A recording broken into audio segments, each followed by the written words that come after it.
अस्ति स्वस्तरुणी कराग्रविगल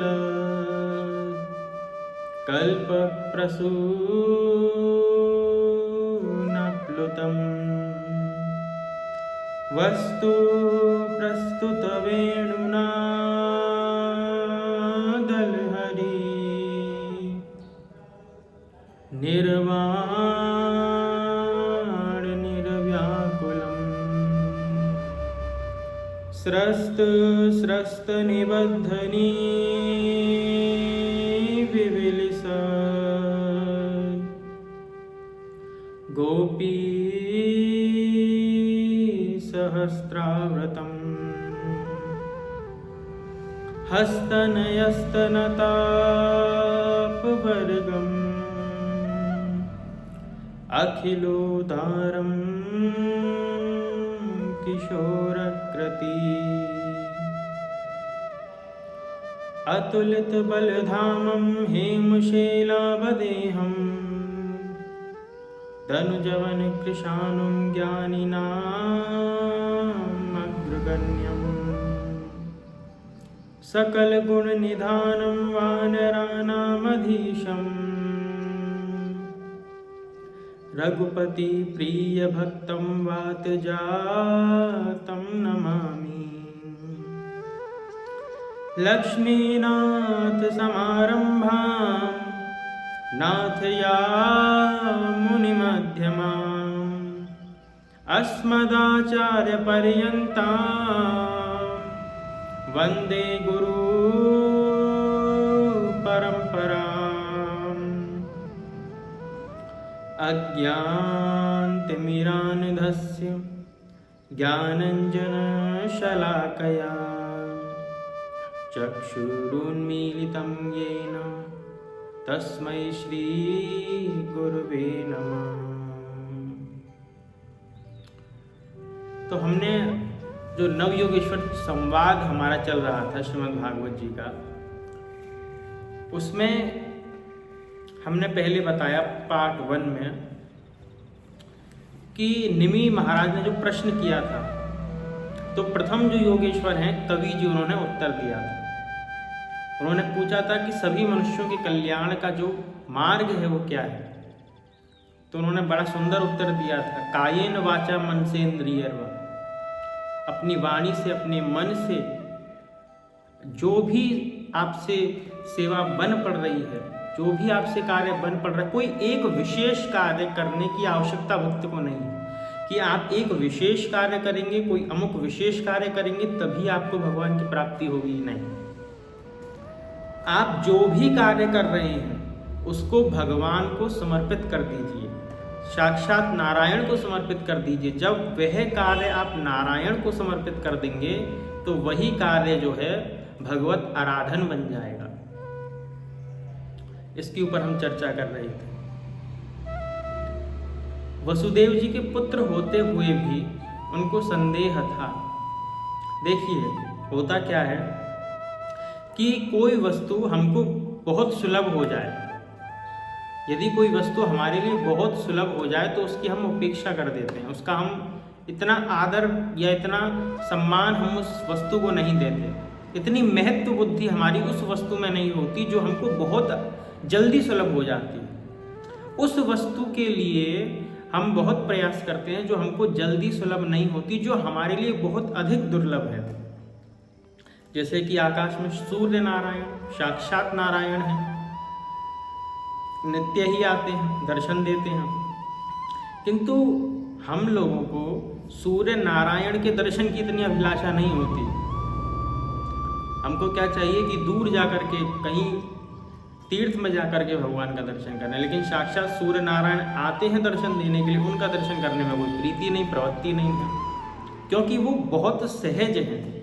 यदि तीर्थ भी हमको बहुत सहज हो जाए, यदि हमारा जो घर है वही तीर्थ के बगल में हो, तो वहाँ भी हम नित्य नहीं जाएंगे। जैसे आप वृंदावन में जाइए तो जो वृंदावन के लोग हैं उनकी उतनी महत्व बुद्धि वृंदावन में नहीं है जितने बाहर के लोगों की है। बाहर के व्यक्तियों की जितनी प्रीति और प्रवृत्ति वृंदावन धाम को लेकर है, उतनी प्रीति प्रवृत्ति वृंदावन के धाम के जो लोग हैं उनकी नहीं है। ऐसा नहीं है कि उनको प्रेम नहीं है, प्रेम है, किंतु उतनी प्रीति प्रवृत्ति, उतनी जो हृदय में प्रबलता बाहरी व्यक्ति की होती है, उतना निकटतम व्यक्ति की नहीं होती। बहुत अधिक निकटता प्राप्त होने से जिसमें दोष नहीं है उसमें भी हम दोष देखने लगते हैं। ऐसा भी होता है ना, यदि भगवान हमको बहुत सुलभ हो जाएं, हमारे मित्र बन के खेलने लग जाएं, हमारे भाई बंधु बन जाएं, तो भगवान में भी कहीं ना कहीं हमारी दोष दृष्टि हो जाएगी। हमारे गुरु तक में हमारी दोष दृष्टि हो जाएगी कि हाँ, हमारे गुरु जी में भी ये दोष है, हाँ नहीं भगवान में भी ये दोष तो है, नहीं ऐसे तो भगवान है। तो इस प्रकार से महत्व बुद्धि नहीं हो पाती है। अब उपदेश किसका ग्रहण कर सकते हैं और किसका जो उपदेश है वो लाभकारी हो सकता है। अब मान के चलिए कोई व्यक्ति उपदेश कर रहा है, वो उपदेश करता है, किसी व्यक्ति की उसमें प्रीति है, जैसे कि भगवान श्री कृष्ण हैं, यदि वो कोई भी कार्य करें, उनके जो माता पिता हैं उन प्रेम ही होगा क्योंकि पुत्र हैं। कोई बड़ा कार्य करेंगे, हमारे पुत्र ने किया है, प्रीति है। किंतु पूज्यता का भाव न होने के कारण यदि वो कोई उपदेश करेंगे तो उस उपदेश में उनकी श्रद्धा नहीं होगी। ठीक इसी प्रकार से यदि किसी का किसी के प्रति प्रीति का भाव है और पूज्यता का भाव नहीं है, तो पूज्यता का भाव ना होने से यदि वो व्यक्ति उपदेश भी करेगा किसी व्यक्ति को, तो वह व्यक्ति उसके उस उपदेश को उस प्रकार से स्वीकार नहीं करेगा जिस प्रकार से उपदेश को ग्रहण करना चाहिए, जिस प्रकार से जो है उपदेश को स्वीकार करना चाहिए, उस प्रकार से नहीं करेगा। ये कहते हैं सिंहावलोकन न्याय। सिंहावलोकन न्याय का अर्थ जानते हैं हम?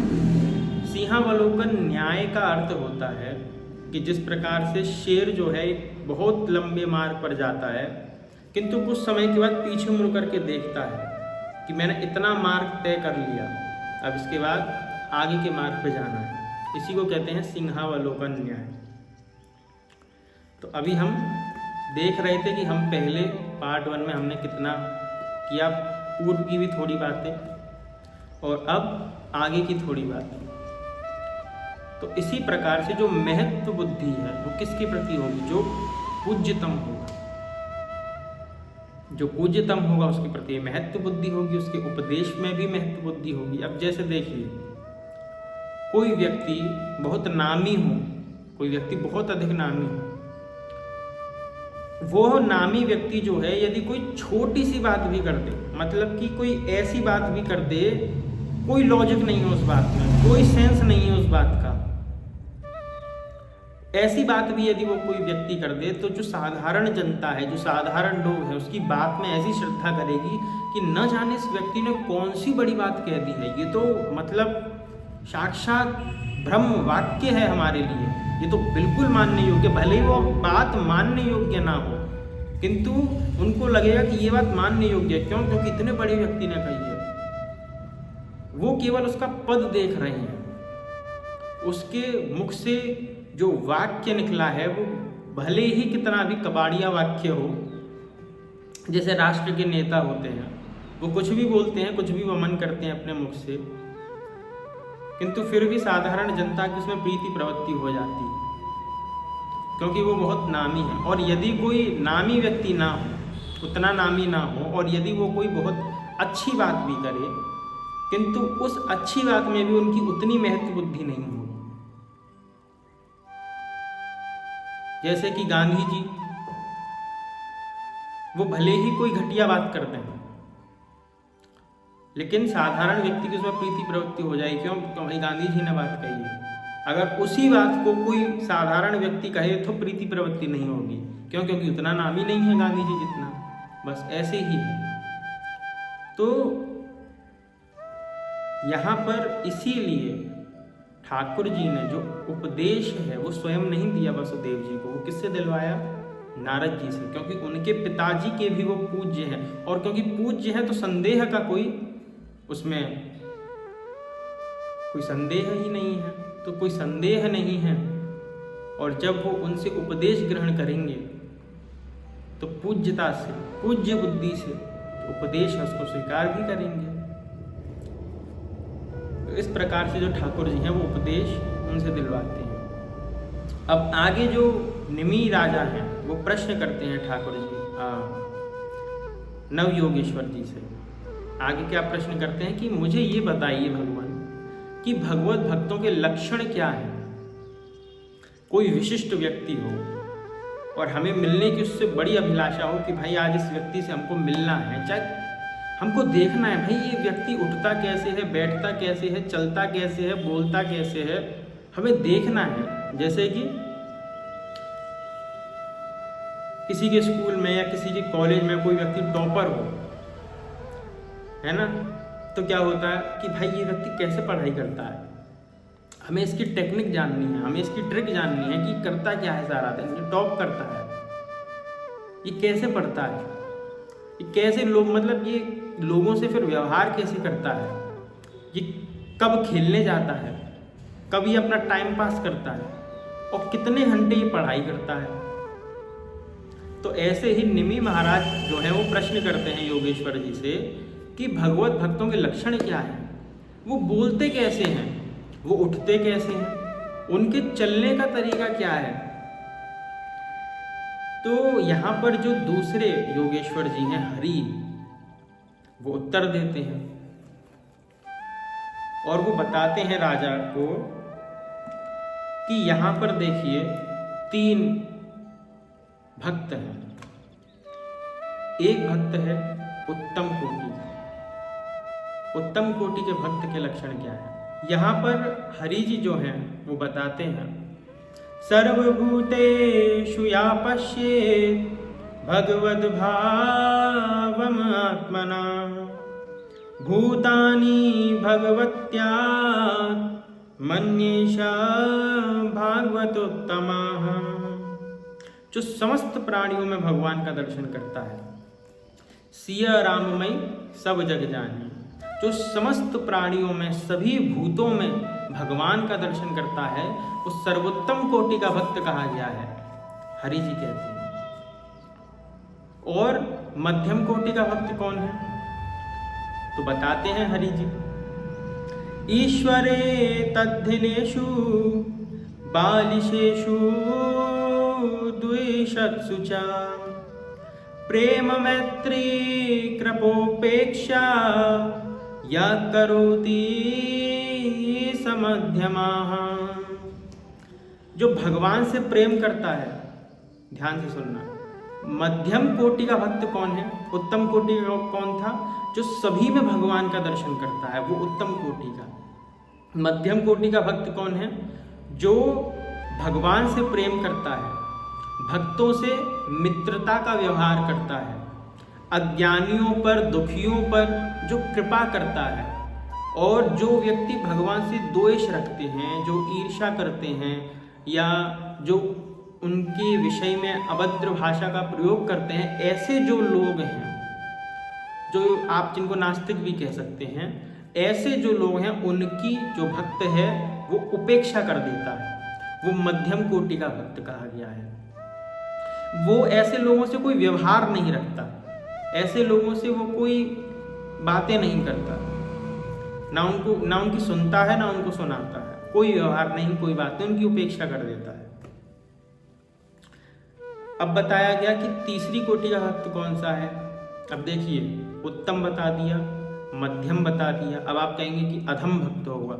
देखिए, ये जो अधम है ना, भक्तों में कोई अधम भक्त होता ही नहीं है, भक्तों में कोई अधम नहीं होता। इसीलिए यहाँ पर जो हरि जी हैं उन्होंने प्राकृत शब्द का प्रयोग किया है, माने कि उत्तम कोटि का भक्त होगा, मध्यम कोटि का भक्त होगा, लेकिन अधम भक्त नहीं होगा, अधम कोटि का भक्त नहीं होगा। भक्त कैसा होगा, प्राकृत कोटि का भक्त होगा। यहाँ पे तीसरी कोटि बता दी, प्राकृत कोटि। अर्चायामेव हरये पूजां या श्रद्धये हते ना तद्भक्तेषु चान्येषु सा भक्ता प्राकृता स्मृताः। यहाँ पे जो ये तीसरी कोटि का भक्त है ये प्राकृत भक्त है। प्राकृत भक्त कैसा है, जो कि भगवान की अर्चा विग्रह की सेवा आदि करता है, पूजा करता है, किंतु संतों में, गायों में उसका कोई रुचि ही नहीं है, उसकी कोई विशेष रुचि संतों में नहीं है, उसकी कोई विशेष रुचि जो है गौ माता की सेवा में नहीं है। वो केवल अर्चा विग्रह की सेवा करता है, उसके लिए केवल उतना पर्याप्त है। बाकी भक्तों में भी उसकी कोई रुचि नहीं है विशेष। ये जो भक्त है ये प्राकृत भक्त, यहाँ पे अधम भक्त कहा ही नहीं है, क्योंकि अधम भक्तों में नहीं होता। अब जो ये प्राकृत भक्त है, कभी ना कभी चलो भगवान की सेवा कर रहा है, कभी ना कभी मध्यम कोटि का भी भक्त बनेगा यही, फिर मध्यम कोटि से यही व्यक्ति जो है उत्तम कोटि का भी भक्त बनेगा। तो इस प्रकार से यहाँ पे हरि जी ने 3 प्रकार के भक्तों के विषय में बताया। माया से पार जाने का जो उपाय है वो अंतरिक्ष जी बताते हैं, अंतरिक्ष को ही आकाश कहते हैं। ये जो उपाय बताते हैं, राजा निमित्त प्रश्न करते हैं कि संसार के जो ताप हैं उनसे मैं तपा हुआ हूँ, संसार के सभी तापों ने मुझे बहुत कष्ट दिया है। अब जो आप मुझे ये भगवान की बड़ी ही सुंदर कथा सुना रहे हैं, व्याख्या कर रहे हैं, ये मुझे अमृत के समान जान पड़ता है, इसलिए मैं और सुनना चाहता हूँ।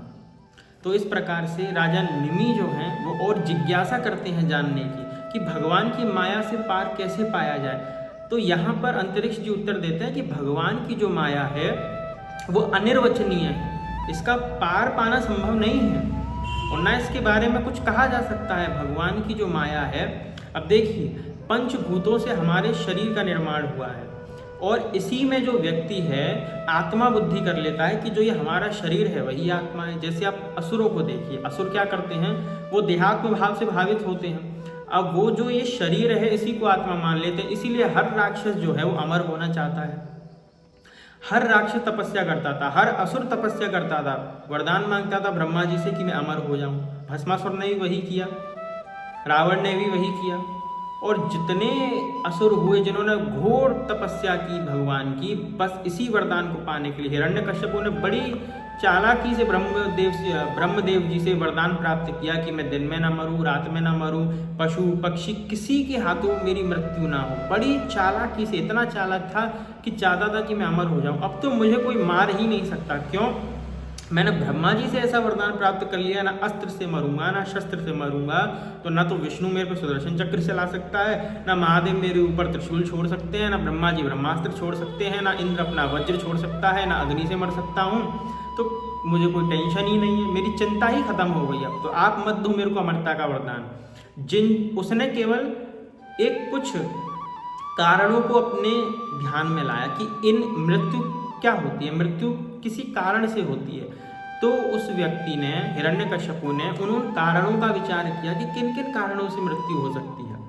अच्छा देखिए, जो मनुष्य की मृत्यु है वो अग्नि से हो सकती है, अग्नि उसको जला सकती है, तो ठीक है।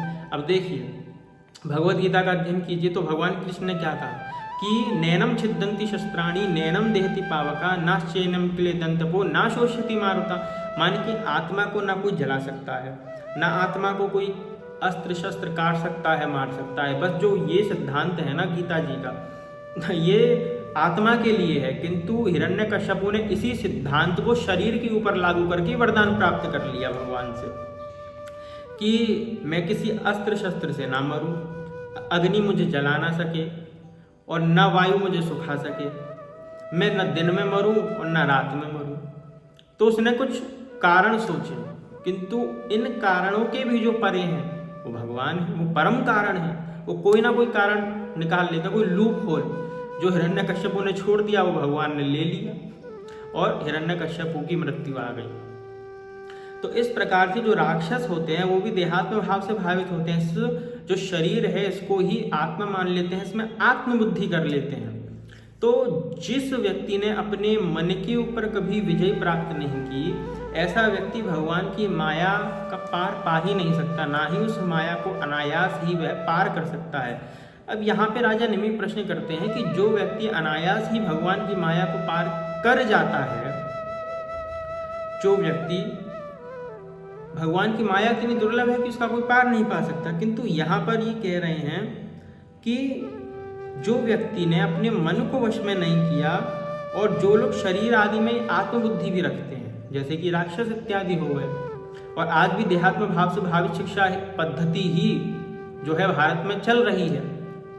तो जिसकी समझ मोटी है, जिसकी बुद्धि मोटी है, माने सूक्ष्म बातें, जो यदि आप किसी को संकेत मात्र करते हैं, संकेत मात्र से जो व्यक्ति समझ जाए उसकी बुद्धि कैसी होगी, सूक्ष्म होगी।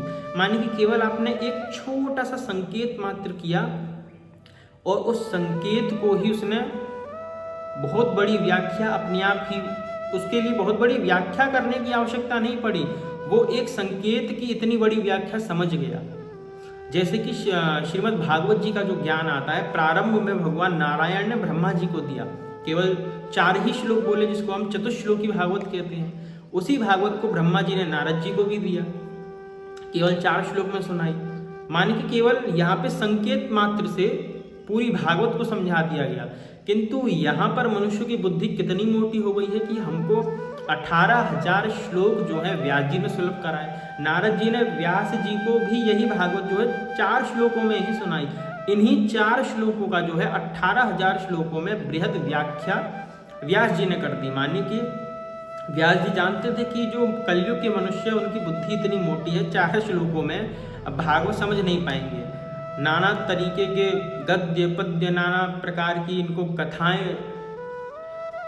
कथाओं के माध्यम से इनको समझाना पड़ेगा, तब जाकर के इनकी मोटी बुद्धि में कुछ थोड़ा बहुत घुसेगा, क्योंकि हमारी बुद्धि इतनी मोटी है। कलयुग के प्रभाव के कारण बुद्धि जो है, जैसे आयु घटी है लोगों की, वैसी बुद्धि भी घट गई है। तो ऐसे ही यहाँ पे राजा निमि प्रश्न कर रहे हैं कि जो मोटी बुद्धि के लोग हैं वो अनायास ही इसे कैसे पार कर सकते हैं। तो यहाँ पर जो चौथे योगेश्वर जी हैं, प्रबुद्ध जी, इस प्रश्न का उत्तर देते हैं। क्या कहते हैं?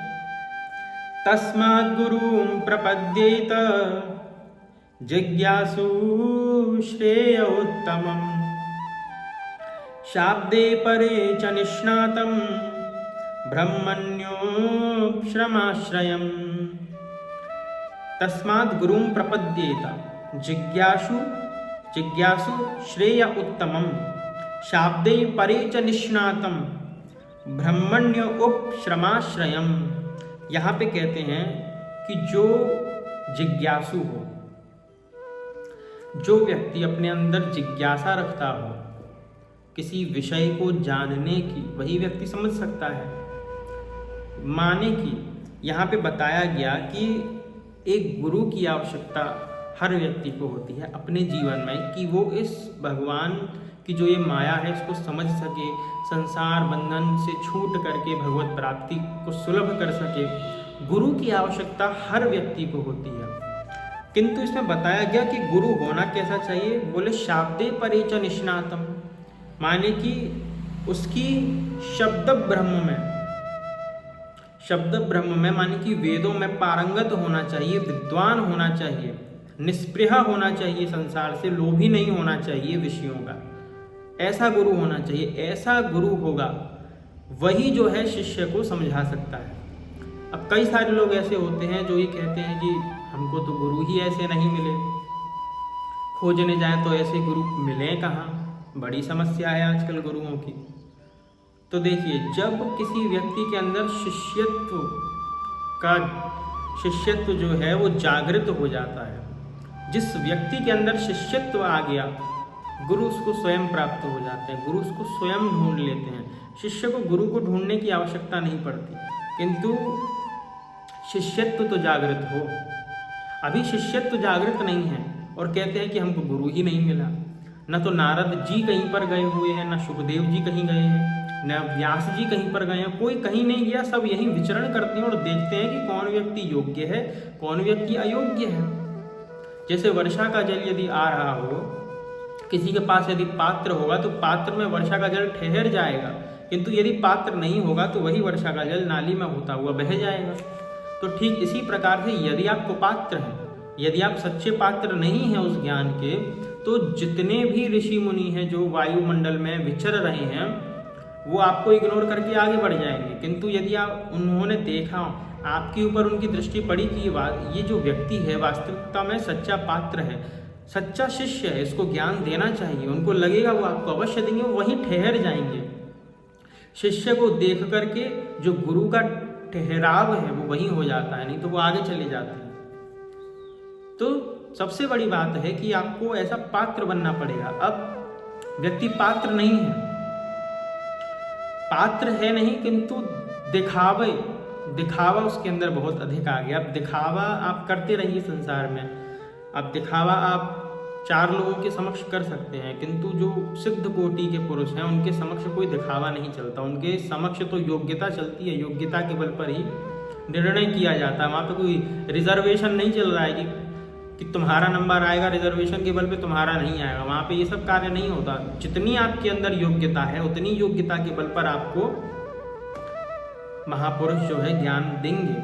यदि आपके अंदर योग्यता ही नहीं है, पात्रता ही नहीं है, तो छिद्र से ज्ञान लुप्त हो जाएगा उसका कोई। क्योंकि फूटे हुए घड़े से कोई व्यवहार करता है क्या? फूटे हुए पात्र से कोई व्यवहार करते देखा है आपने? कि कोई फूटे हुए पात्र में दूध रख ले या फिर जल रख ले, कोई पेय पदार्थ रख ले, फूटे हुए पात्र में सब्जी रख ले।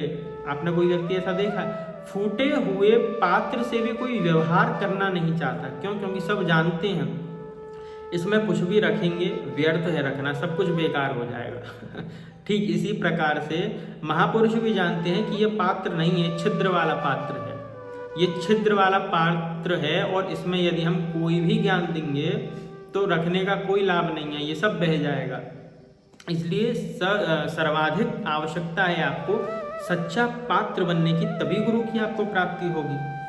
इसलिए कहा गया कि शाब्दिक परिचय निष्णातम गुरु ऐसे होने चाहिए जो रहस्यों की बातों को प्रकट कर सके शिष्य के सामने, और उन रहस्यों की बातों को जो शिष्य है उस समझने का सामर्थ्य उस शिष्य में हो। यदि समझने का सामर्थ्य शिष्य में नहीं होगा तो शिष्य समझ नहीं पाएगा, और जब समझ नहीं पाएगा तो जो महापुरुष हैं उनका जो संग प्राप्त हुआ वो व्यर्थ हो गया। उनका भी समय व्यर्थ हुआ महापुरुषों का। किसके कारण? पात्र के कारण। क्योंकि पात्र ठीक नहीं था ना, उतने में वो महापुरुष न जाने कितना और भजन कर लेते। इसीलिए यहाँ पे बताया गया कि जिज्ञासु को चाहिए कि गुरु को ही अपना प्रियतम माने। जो ऐसे गुरु हैं जो वेदों के पारगामी विद्वान हैं, निष्प्रिय हैं, उनमें क्या करें? इष्ट देव उनको माने, वही है जो कुछ है। क्योंकि शिष्य को सच्चा ज्ञान वही दे सकते हैं, और भगवान से उसकी जो निकटता है वही करवा सकते हैं, और किसी में इतना सामर्थ्य नहीं है। तो यहाँ पे कहा गया श्रद्धाम भागवते शास्त्रे निंदाम अन्यत्र चापहि मनोवाक् कर्म दंडम च सत्यम शमदमावपि। भगवान की प्राप्ति का मार्ग बतलाने वाले जो शास्त्र हैं उनमें आपकी श्रद्धा होनी चाहिए। कि श्रद्धाम भागवते शास्त्रे, ऐसे शास्त्रों में आपकी श्रद्धा होनी चाहिए, किंतु किसी अन्य शास्त्र की आपको निंदा भी नहीं करनी है। आजकल लोग एक दूसरे को नीचे ही दिखाने में लगे हुए हैं कि भाई हमारे गुरु श्रेष्ठ हैं, हमारे ईष्ट श्रेष्ठ हैं, तुम छोटे हो, तुम्हारे गुरु छोटे हैं, हमारे गुरु विद्वान हैं, तुम्हारे गुरु विद्वान ही नहीं है। ये सब लोग नीचा दिखाने में एक दूसरे को लगे हुए हैं। होना क्या चाहिए? आर्मी वाले हैं, एयरफोर्स वाले हैं, पुलिस वाले हैं, सबकी वर्दी अलग है, किंतु सबका मूल उद्देश्य क्या है? भारत की सेवा करना। गैया के 4 थन होते हैं, और दूध को दोहने वाले 4 अलग अलग पात्रों के 4 अलग अलग व्यक्ति होते हैं, किंतु गैया का जो दूध होता है उसमें कोई भेद नहीं होता। गैया का जो दूध है वो एक ही है। इसलिए जाना सबको एक ही स्थान पर है, एक ही स्थान पर सबको जाना है। बस किसी का थोड़ा बहुत सिद्धांत अलग हो सकता है, किसी का पात्र अलग हो सकता है, कोई व्यक्ति अलग हो सकता है, किंतु गैया का जैसे दूध जो है वो एक ही है। ठीक उसी प्रकार से भगवान भी एक ही है। चाहे आप उनको राम नाम से भज लो, चाहे आप उनको कृष्ण नाम से भज लो, भगवान में कोई भेद नहीं है। उनके रूपों में, स्वरूपों में कोई भी भेद नहीं है। यदि कोई व्यक्ति भेद मान के चलेगा, कोई व्यक्ति निंदा करेगा किसी के इष्ट की, तो वहाँ पर वह व्यक्ति अपने ही इष्ट का जो है अपराध करेगा। इसलिए बहुत सावधान इसमें रहना चाहिए। श्रवणम कीर्तनम ध्यानम हरेरद्भुत कर्मणाम जन्म कर्म गुणानां च तदर्थेऽखिल चेष्टितम्। कह रहे हैं कि भगवान की जो लीलाएं हैं राजन, भगवान की जो लीलाएं हैं वो बड़ी दिव्य हैं। उनके जो जन्म हैं, जो उनके कर्म हैं, वो सभी के सभी दिव्य हैं। और उन्हीं का श्रवण करो, उन्हीं का कीर्तन करो, भगवान की जो दिव्य दिव्य कथाएं हैं। अब हर व्यक्ति करता क्या है कि संसार के प्रपंचों में फंस जाता है, तो भगवान की लीला का स्मरण नहीं करता। लीला का उसको ज्ञात तो है, उसको देखिए सबको सुदामा जी की कथा सबको मालूम है, शबरी जी की कथा सबको मालूम है, सब परिचित हैं, किंतु उनका निरंतर चिंतन न करने से वो व्यक्ति विषय वासनाओं में फंस जाता है। विषय वासनाओं में जब वो व्यक्ति फंस जाता है तो फिर एक अहंकार से बोलता है हाँ ये सारी कथाएं तो हमको मालूम है। अरे भाई मालूम है तो तुमने क्या उखाड़ लिया? कथाओं को मालूम होने से ये कोरा ज्ञानी बनने से कार्य थोड़ी चलेगा। इन कथाओं का नित्य निरंतर चिंतन आपके हृदय में हो। जब हम किसी व्यक्ति का नित्य निरंतर चिंतन करते हैं तो उसके गुण अथवा दोष हमारे अंदर प्रकट हो जाते हैं। इसीलिए अच्छा है कि हम किसी संसारी व्यक्ति का चिंतन क्यों करें भाई? जब चिंतन ही हमको करना है किसी का, तो क्यों ना हम भक्तों का चिंतन करें, क्यों ना हम शबरी जी का चिंतन करें। हम शबरी जी का चिंतन करेंगे तो देखिए शबरी जी ने कैसी राह भगवान की देखी। एक बार केवल मतंग ऋषि ने कहा कि शबरी भगवान राम की प्राप्ति हो जाएगी, इस मार्ग से भगवान आएंगे तुम्हारे पास। उस मार्ग पे नित्य माता शबरी पुष्प बिछाती और नित्य भगवान राम की प्रतीक्षा करती। एक भी दिन ऐसा नहीं जाता कि माता शबरी प्रतीक्षा न करती हो, या एक भी दिन माता शबरी ने ऐसा कहा हो कि मेरे को तो इतने वर्ष बीत गए जाते जाते, पुष्प लेते लेते, साफ सफाई करते करते, किंतु आज तक मुझे भगवान की प्राप्ति नहीं हुई, आज तक मुझे दर्शन नहीं दिए भगवान ने। मेरे गुरु तो झूठ बोल रहे थे। और फिर अन्यत्र किसी गुरु के पास चली गई हूँ कि आप मुझे बताइए कि मुझे भगवान की प्राप्ति कैसे हो सकती है। ऐसा नहीं किया। किंतु आज दशा कैसी है, अपने गुरु में श्रद्धा नहीं है, 10 जगह भटक रहे हैं और 10 जगह भटक भटक के पूछ रहे हैं कि भैया आपको भगवान की प्राप्ति कैसे होगी, भैया आपको भगवान की प्राप्ति कैसे हो। क्या दुकान चल रही है यहाँ पे? तो ये सब बातें हैं। एक गुरु में आपकी श्रद्धा नहीं है कि हमारे गुरु ने जो उपदेश कर दिया बस उसी उपदेश को लेकर के हमको चलना है कि हाँ इसी के बल पर हमको भगवान की प्राप्ति होगी, उसी के बल पे भगवान की प्राप्ति होगी। ये शबरी जी की श्रद्धा है। शबरी जी की श्रद्धा से शिक्षा लेनी चाहिए।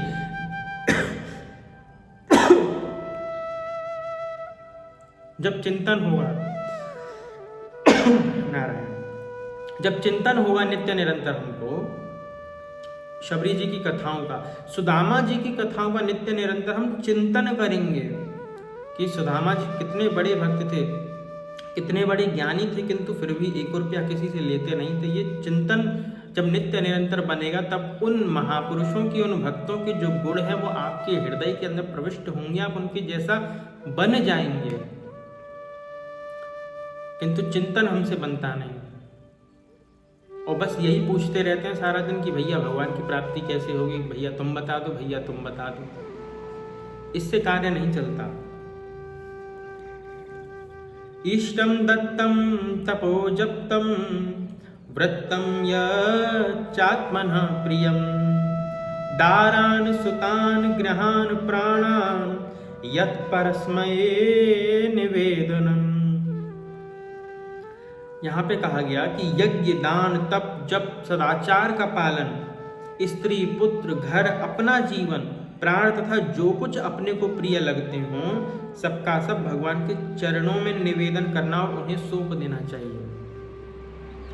बहुत अच्छी बात कही कि दारान सुतान गृहान प्राणान यत् परस्मै निवेदनम, कि आपका जो घर है, आपका जो शरीर है, आपका जो पुत्र है, आपका जो पुत्री है, कोई भी व्यक्ति है व्यवहार का, उन सभी को आप भगवान को समर्पित कर दीजिए। फिर भगवान जाने उनका कार्य जाने, आप भगवान के होकर के रहिए। क्योंकि आपको जो जीवन मिला है, जो जीवन है वो जीविका के लिए नहीं है। पूरी शंकराचार्य जी बहुत अच्छी बात कहते हैं कि आपका जो जीवन है वो जीविका के लिए नहीं है। जीवन है जीवन धन जगदीश्वर के लिए। इसलिए जीवन धन जगदीश्वर को यदि आप इस जीवन में प्राप्त ना कर सके और अपने जीवन को जीविका के लिए व्यर्थ कर दिया तो आपने क्या किया? क्योंकि अनेक जन्मों से आप जीविका उपार्जन के लिए और शरीर की रक्षार्थ कुछ ना कुछ कर ही रहे हैं, किंतु इतने अनेक जन्मों में आपका शरीर एक भी बार क्या आप उसकी रक्षा कर सके? आपका शरीर नष्ट हुआ, पुनः आपको प्राप्त हो गया। आपका शरीर नष्ट हुआ, पुनः किसी योनि में आपको शरीर प्राप्त हो गया। तो आप क्या उस शरीर की जो रक्षा है वो कर सके? नहीं कर सके। क्या आप किसी अपने व्यवहारिगत किसी व्यक्ति की जिससे आप प्रेम करते थे, क्या आप उसकी रक्षा कर सके? नहीं कर सके। कुछ भी तो आप नहीं कर पा रहे हैं। जब आप कुछ कर ही नहीं पा रहे हैं तो फिर आपको अहंकार हो कैसे रहा है? ये बड़ा आश्चर्य की बात है, बड़े आश्चर्य की बात है। आगे राजा निमि जो है प्रश्न करते हैं। यहाँ पे जो पांचवें योगेश्वर हैं पिपलायन जी, आज यहीं तक रखेंगे, फिर आगे का जो नव योगेश्वर संवाद है उसके ऊपर चर्चा करेंगे। भागवत कथाओं में बहुत विस्तार से इन सब विषयों के ऊपर चर्चा नहीं कर सकते, क्योंकि वहाँ पे सब पूरी कथा बतानी पड़ती है, किंतु प्रयास यही रहता है कि सबके ऊपर थोड़ा थोड़ा प्रकाश डाल सके, सबके ऊपर थोड़ी थोड़ी चर्चा हो सके, किंतु फिर भी उतने विस्तार से चर्चा नहीं हो पाती है।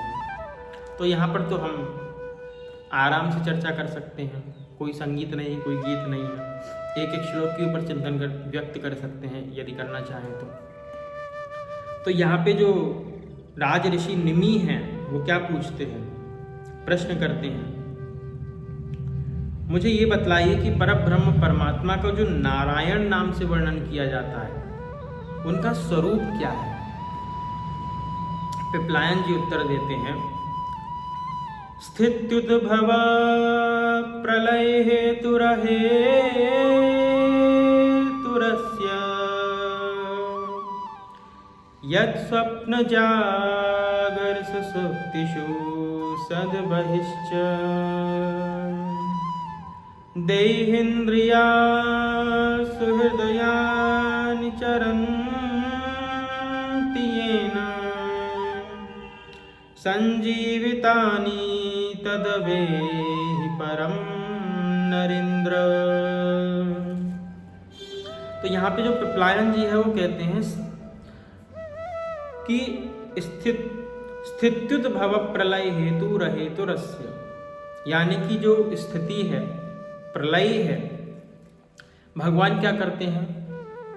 जगत का पालन करते हैं, सृष्टि की संरचना करते हैं, फिर उसका संहार भी कर देते हैं। स्थित्युद्भव प्रलय हेतु रहेतु रस्य यत् स्वप्न जागर सुषुप्तिषु सद्बहिश्च। तो यहाँ पर बताया गया कि जो भगवान है वो जगत के क्या है? अभिन्न निमित्तोपादान कारण है।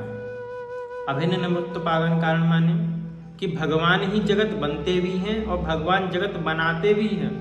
जो अन्य लोगों का ईश्वर है, अन्य लोगों का ईश्वर माने जो विधर्मी जो लोग हैं, है ना, ईसाई आदि हो गए, इस्लाम के लोग हो गए, इनका जो ईश्वर है वो केवल जगत बना सकता है, जगत बन नहीं सकता। किंतु हमारा जो ईश्वर है वो सर्वशक्तिमान है, वो जगत बनता भी है और जगत बनाता भी है, अभिन्न निमित्तोपादान कारण है। इसका एक उदाहरण मैं आपको जैसे दूं कि मान के चलिए मिट्टी है और मिट्टी से घड़ा बनाना है, मिट्टी से घड़े का निर्माण हमको करना है, तो उसमें आवश्यकता किसकी पड़ेगी? एक कुम्हार की। एक कुम्हार आएगा, मिट्टी को लेगा, मिट्टी से घड़ा बनाएगा, क्योंकि हम कहेंगे भाई जाकर के जल लेकर के आओ, तो मिट्टी से तो जल लाना संभव होगा नहीं। मिट्टी में यदि जल मिलेगा तो कीचड़ बन जाएगा। किंतु मिट्टी का ही यदि पात्र बना दिया जाए तो क्या होगा? उस पात्र में जल ठहर जाएगा, तो उस पात्र में जो जल रुक जाएगा वो हमारे पीने योग्य हो जाएगा। तो इसलिए मिट्टी से जल का निर्माण, मिट्टी से पात्र का निर्माण किया। किसने? कुम्हार ने। किंतु जो मिट्टी है वो कुम्हार नहीं है और कुम्हार जो है वो मिट्टी नहीं है। तो किंतु जो भगवान है वो जगत है और जगत ही भगवान है। समझ में आ रही है बात? जैसे कि एक मिट्टी है ना, मिट्टी से देखिए घड़े का निर्माण हो गया, अब घड़ा फूट करके पुनः मिट्टी हो जाएगा, किंतु इस मिट्टी को घड़े बनाने का जो प्रोसेस है, उस प्रोसेस में हमको किसकी ज़रूरत पड़ रही है? कुम्हार की, एक व्यक्ति की ज़रूरत पड़ रही है, उसकी आवश्यकता पड़ रही है ना। बिना कुम्हार के तो मिट्टी स्वयं से घड़ा नहीं बन जाएगी। किंतु भगवान को किसी की आवश्यकता नहीं है। कहने का तात्पर्य ये है कि भगवान को किसी की आवश्यकता नहीं है, भगवान स्वयं ही जगत बन जाते हैं। यहाँ पे कोई तीसरे व्यक्ति की आवश्यकता नहीं है। भगवान जगत बनते भी हैं और जगत स्वयं बनाते भी हैं, इसलिए भगवान क्या है? अभिन्न निमित्त पादान कारण है। और फिर यहाँ पे कहा गया यत् स्वप्न जागर सुषुप्तिषु सद बहिष्य, माने कि जागृत, स्वप्न और सुषुप्ति अवस्था में, तीनों में ही जो हैं वो भगवान रहते हैं। जब हम सुषुप्ति अवस्था में होते हैं तो सुषुप्ति अवस्था में हम भगवान की ही गोद में सो रहे होते हैं, किंतु हमको बोध नहीं होता। अब बताइए, सुषुप्ति जो अवस्था है और जो समाधि अवस्था है उसमें अंतर क्या है? समाधि अवस्था में हमें बोध रहता है, किंतु जो सुषुप्ति अवस्था है उसमें हमें बोध नहीं रहता। नित्य देखिए आप अपने जीवन में आप देखेंगे कि जब हम निद्रा लाभ करते हैं तो भगवान के अत्यंत सन्निकट हम पहुंच जाते हैं, भगवान की गोद में हम सो जाते हैं। इसलिए तो जब हम प्रातः काल उठते हैं तो पूरे जोश के साथ, एक नई ऊर्जा के साथ, एक नई एनर्जी को फील करते हैं ना। हम उठने के बाद हम सोते क्यों हैं? हम निद्रा लाभ क्यों करते हैं? निर्विकल्प समाधि हर व्यक्ति को, हर मनुष्य को सुलभ नहीं हो सकती। और यदि किसी व्यक्ति को निद्रा सुलभ ना हो तो वह व्यक्ति पागल हुए बिना नहीं रहेगा, पागल हो जाएगा। और हर व्यक्ति निर्विकल्प समाधि लगा नहीं सकता। निर्विकल्प समाधि माने यदि कोई व्यक्ति निर्विकल्प समाधि लगा ले, ये जो निद्रा है ना, ये निर्विकल्प समाधि का विकल्प भगवान ने दिया है कि हर व्यक्ति निर्विकल्प समाधि लगाने में सक्षम नहीं है, इसलिए निर्विकल्प समाधि का जो विकल्प है वो निद्रा दी। अब कोई व्यक्ति निद्रा में जब जाता है तो भगवान के अत्यंत सन्निकट और भगवान की गोद में ही सोता है, किंतु उसको इस बात का बोध नहीं होता है और नई ऊर्जा के साथ प्रातः काल उठता है। हम जब भी सुषुप्ति अवस्था में होते हैं हम भगवान की गोद में ही होते हैं, सभी भगवान के पास ही हमको नई ऊर्जा की प्राप्ति होती है। वहाँ से नई ऊर्जा लेकर के हम आते हैं, क्योंकि वही हमारे अभिव्यंजक हैं, हम उनके अभिव्यंग हैं। तो हमारे जो अभिव्यंजक परमात्मा हैं, जगदीश्वर हैं, यदि उनके पास हम ऊर्जा लेने के लिए नहीं जाएंगे तो फिर किसके पास जाएंगे? क्यों? क्योंकि ईश्वर अंश जीव अविनाशी सच्चेतन घनानंद राशि। ईश्वर जो है, जीव जो है वो ईश्वर का ही तो अंश है। ममेवांशो जीवलोके जीव भूता सनातना। भगवान क्या कहते हैं भगवद गीता में? ममेवांशो जीवलोके, जो ये जो जीव है ये मेरा ही तो अंशभूत है। तो जब हम सुषुप्ति अवस्था में होते हैं, जागृत अवस्था में तो हम अभी हैं, और जब हम स्वप्न अवस्था में चले जाते हैं हमारा जो मन है वही अनेक प्रकार के जो दृश्य हैं उनको प्रकट कर लेता है। अनेक प्रकार के जो दृश्य हमारे मन के द्वारा प्रकट हो जाते हैं, चाहे पेड़ हो, पशु हो, पक्षी हो, चाहे वो नदी हो, पहाड़ हो, आकाश हो, सब कुछ क्या होता है? हमारा मन ही तो होता है। हमारे मन के अंदर ही सब कुछ प्रकट हो जाता है। अब देखिए, एक कथा आती है योगा वशिष्ठ में, वहाँ पे कथा ऐसी आती है कि एक मुनि जो है पत्थर में प्रवेश कर जाते हैं, और पत्थर में प्रवेश कर जाते हैं। राजा आश्चर्यचकित हो जाता है कि पत्थर में प्रवेश कैसे कर गए भाई, कैसे आखिर कोई पत्थर में प्रवेश कर सकता है? जब वो इस प्रकार से आश्चर्यचकित होते हैं, मुनि बाहर निकल के आते हैं और वो कहते हैं कि तुमको इसके अंदर जाना है? बोले हाँ, देखना है क्या है भाई इसके अंदर ऐसा। तो पत्थर के अंदर वो अपनी योग बल के द्वारा उनको प्रवेश कराते हैं, और वो देखते हैं कि वो जो मुनि बालक है वही उस ब्रह्मांड का ब्रह्मा विष्णु महेश है। उसी की जो पूजा है उस ब्रह्मांड में हो रही है। जैसे यहाँ पे ब्रह्मा विष्णु महेश की होती है, उस ब्रह्मांड में ब्रह्मा विष्णु महेश जो है उसकी पूजा कर रहे हैं। ऐसा उस राजा ने दृश्य देखा। ये संभव कैसे हुआ ये संभव हुआ संकल्प के बल से। अब क्योंकि मनुष्यों की जो संकल्प शक्ति है वो क्षीण हो गई है, क्योंकि मलिन विचार हो गए हैं। यदि आपके विचार अत्यंत मलिन हो जाए, इसलिए कहा जाता है कि अपने विचारों को शुद्ध रखना चाहिए। हर एक जो चीज़ है वो एक दूसरे से कनेक्टेड है, इंटरलिंक है। कहीं पे आप जो है वो च्युत हुए, बस वहीं पर फिसलन, वहीं पर आपका पतन है। तो विचारों की जब तक शुद्धि व्यक्ति नहीं रखता, इसलिए कहा जाता है कि विचार शुद्ध हों, विचार पवित्र हों, किसी से व्यक्ति ईर्ष्या ना रखे, किसी से मोह ममत्व, किसी के लिए बुरा ना सोचे, सभी के लिए अच्छा विचार करे। देखिए, सभी के लिए अच्छा विचार करना ना, ये एक स्वस्थ व्यक्ति के लक्षण है आयुर्वेद के अनुसार। कोई व्यक्ति केवल शरीर में हुई जो बीमारियां दिखाई देती हैं, रोग दिखाई देते हैं, केवल उन्हीं को बीमारियां मानता है। बाहर से जैसे कि कुछ हमको रोग हो गया शरीर में, तो वो दिखाई पड़ रहा है तो हाँ भाई रोग है। अब मान के चलिए मानसिक रूप से हमको कोई रोग हो गया, वो दिखाई तो नहीं दे रहा है, किंतु मानसिक रोगी यदि कोई व्यक्ति हो तो साइकोलॉजिस्ट के पास ले जाया जाएगा उसको, साइकाइट्रिस्ट के पास ले जाया जाएगा उसको, है ना। तो ठीक इसी प्रकार से कुछ ऐसे आंतरिक रोग होते हैं जिनकी साधारणतया कोई दवा किसी के पास नहीं होती है। अब जैसे कोई व्यक्ति किसी से ईर्ष्या करे, ईर्ष्या के कारण, ये जो ईर्ष्या है ना, ये क्या है, ये रोग ही तो है। जैसे हम कहते हैं कोई व्यक्ति पागल है, अब आप उसको कुछ भी समझाओ नहीं समझेगा, क्यों? बुद्धि से थोड़ा। इसीलिए कोई व्यक्ति किसी के प्रति ईर्ष्या रख रहा है, ईर्ष्या क्या है? ईर्ष्या है रोग। कोई व्यक्ति किसी से द्वेष करता है, क्या है? रोग का लक्षण है। जब आप किसी से ईर्ष्या या द्वेष करते हैं, जो ईर्ष्या की तरंगे हैं, जो द्वेष की तरंगे हैं, वो आपके शरीर को प्रभावित करती हैं। यदि आप किसी को जलाने के लिए जाएंगे, यदि आपको बहुत अधिक क्रोध आ रहा होगा, तो क्रोध जो है वो दूसरे को बाद में जलाएगा, पहले आपको जला देगा। जैसे मैच बॉक्स होता है, माचिस की तिल्ली होती है, तो आग का जो अभिव्यंजक होता है वो मैच बॉक्स होता है, उसी में से तो अग्नि प्रकट होती है। अग्नि जो है वो दूसरे को बाद में, जिस माचिस की तीली से हम अग्नि को प्रकट करते हैं, वो माचिस की तीली से अग्नि को प्रकट क्यों किया जाता है? किसी वस्तु को जलाने के लिए ना, उसमें अग्नि देने के लिए। तो जिस माचिस से हम अग्नि को प्रकट कर रहे हैं किसी को जलाने के लिए, तो वो तो जलेगा बाद में, किंतु जिससे हम प्रकट कर रहे हैं वो तीली जलेगी पहले। ठीक इसी प्रकार से आपका जो क्रोध है वो दूसरे को जलाएगा बाद में, पहले जला देगा आपको, आप ही को राख कर देगा जला कर। इसीलिए किसी से द्वेष करना, ईर्ष्या करना, ये क्या है? तरंगे हैं।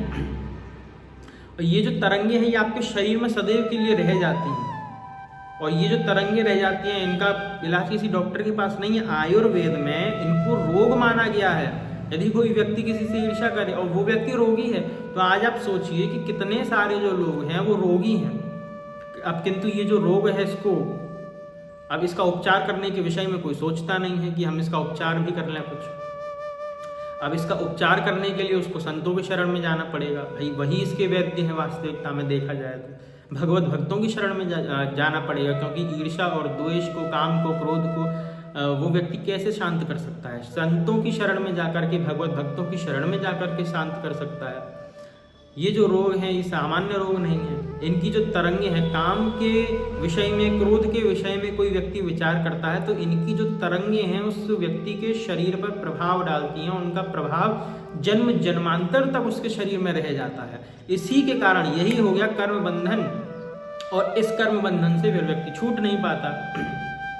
अभी किसी के प्रति आज ईर्ष्या उत्पन्न कर ली, दोष उत्पन्न कर लिया, उसकी तरंगे, उसके विचार उसके शरीर को प्रभावित करेंगे, है ना। अब देखिए, हर एक व्यक्ति का जो शरीर है ना वो अलग अलग होता है। जैसे जिम बनाने वाले व्यक्ति का जो डंबल उठाता है और जो वो खाता पीता है, उसका जो शरीर है वो अलग प्रकार से उसके शरीर का निर्माण होगा। उसके शरीर की जो बनावट है वो उसी प्रकार से होगी जिस प्रकार से उसने बनाई है, जिम करके या कुछ भी करके। अब जो व्यक्ति मंत्रों का जाप करता है, मंत्रों का प्रभाव उसके शरीर पर पड़ता है, तो उसका जो शरीर का निर्माण हो रहा है वो मंत्रों के माध्यम से हो रहा है। वो जो मंत्र हैं उसके नस नस में बैठे हुए हैं, है ना। तो इसी प्रकार से हर व्यक्ति का जो शरीर है वो बिल्कुल अलग अलग होता है। इसलिए हर व्यक्ति को विशेष ध्यान इस बात का नारायण, हर व्यक्ति को इस बात का विशेष ध्यान रखना चाहिए कि हम जो है किसी से ईर्षा द्वेष ना करें, क्योंकि ये रोग की कोटि में आता है। हम वास्तविकता में स्वस्थ हैं? आप बताइए, क्या हम सचमुच में स्वस्थ हैं?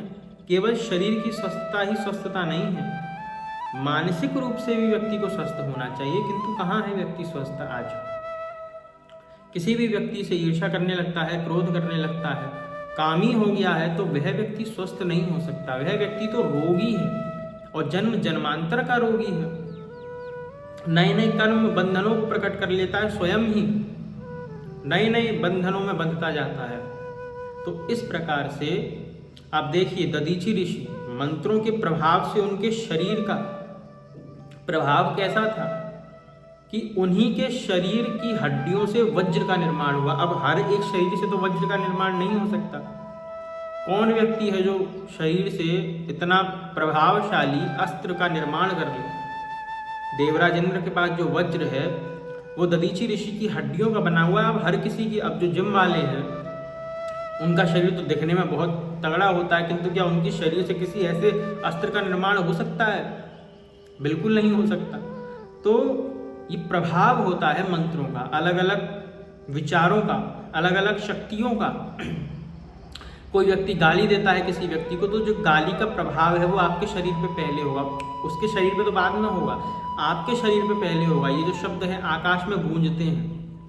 आप जो भी शब्द का आप उच्चारण करेंगे, अच्छे शब्द हों बुरे शब्द हों, चित्त में उसका प्रभाव पड़ेगा, मन पर उसका प्रभाव पड़ेगा और इतना गहरा प्रभाव पड़ेगा कि आप उससे ग्रसित हो जाएंगे, आप ही उससे प्रभावित हो जाएंगे। इसलिए बहुत सावधानी के साथ आपको ये ध्यान रखना चाहिए कि हम कैसे शब्दों का उच्चारण कर रहे हैं। ये सब आयुर्वेद की बातें हैं जो मैंने आपको बताई। तो यहाँ से इसका विषय बहुत लंबा हो गया।